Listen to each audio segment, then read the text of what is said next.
Who here remembers when they first realized they were going to die?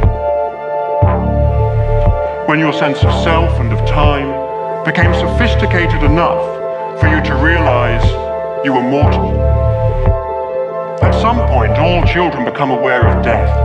It can happen in different ways, of course, and usually comes in stages. Our idea of death develops as we grow older. We have to live in the knowledge that the worst thing that can possibly happen one day surely will. The end of all our projects, our hopes, our dreams, of our individual world.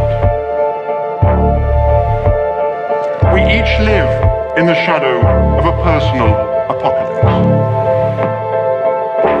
And so we look for a way out.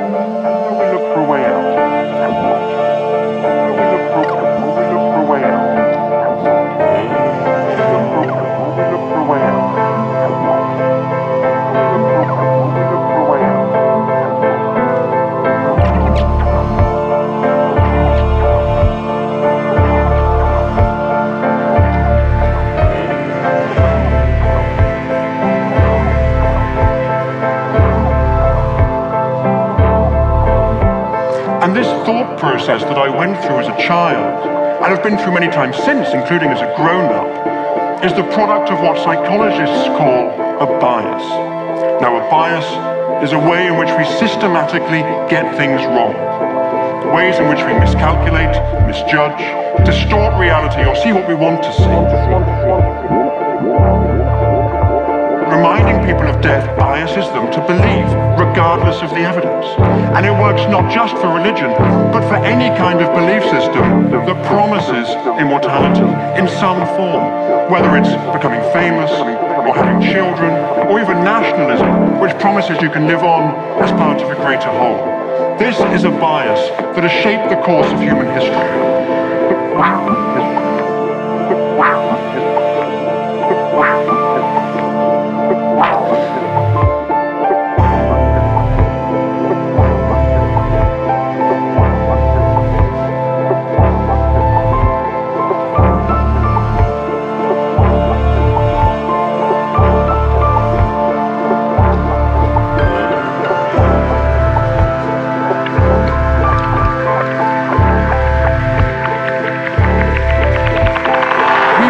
These stories because we are biased to believe them, and we are biased to believe them because we are so afraid of death.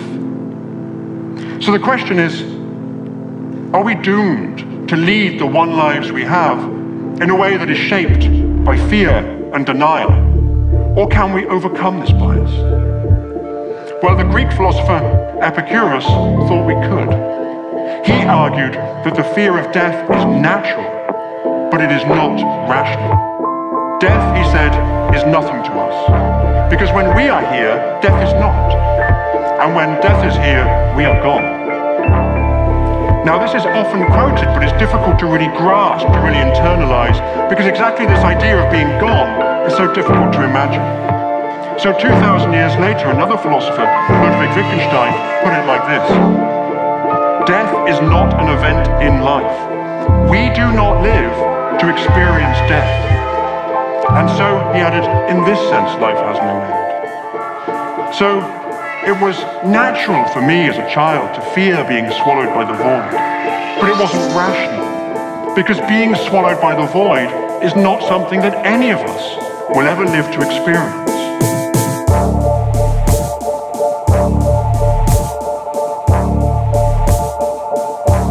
When we see that the fear itself is not rational, and when we bring out into the open the ways in which it can unconsciously bias us, then we can at least start to try to minimize the influence it has on our lives.